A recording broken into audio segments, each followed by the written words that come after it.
Welcome to The Way Down is the Way Up, a look at the radical model of servant leadership. Let's start by looking at the world's typical model of leadership.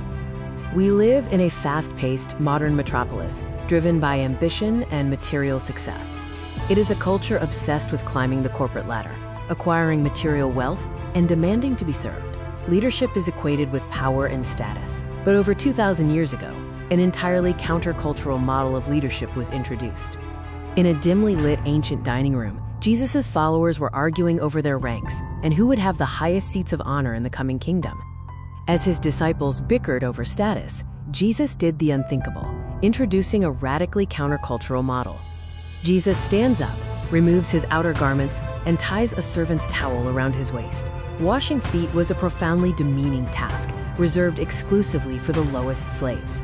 Yet Jesus kneels and begins to gently scrub the unwashed feet of his follower. Peter, shocked and indignant, pulls his feet away, saying, "You shall never wash my feet." Jesus looks up, his voice gentle but firm. "If I do not wash you, you have no share with me. I have set you an example, that you should do as I have done for you." With this single act, Jesus dismantled the wisdom of the world. He proved that the way down is the way up, showing his disciples that in his kingdom, the king acts as a slave. This radical servant leadership extended far beyond the upper room. Jesus actively sought out the outcasts and the marginalized that society shunned and avoided. He touched the leper, restoring his sense of belonging, and spoke to the Samaritan woman with deep respect, crossing strict ethnic and gender lines. He chose fellowship over scorn, dining even with Zacchaeus, the despised tax collector, completely reversing the cultural hierarchies of his day.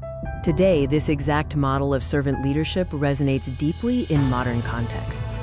In the workplace, servant leaders prioritize employee well-being, actively listening and empowering those closest to the work, fostering collaboration and trust. In families, parents act as servant leaders by replacing rigid control with listening, empathy, and healing, building strong bonds. Servant leadership is not a management technique. It is a long-term, transformational way of being.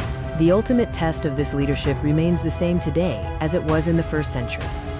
Do those being served grow as persons? Do they become healthier, wiser, freer, and more likely to become servants themselves? In a world desperate for status, Jesus came not to be served, but to serve. And in doing so, he forever changed what it means to be truly great.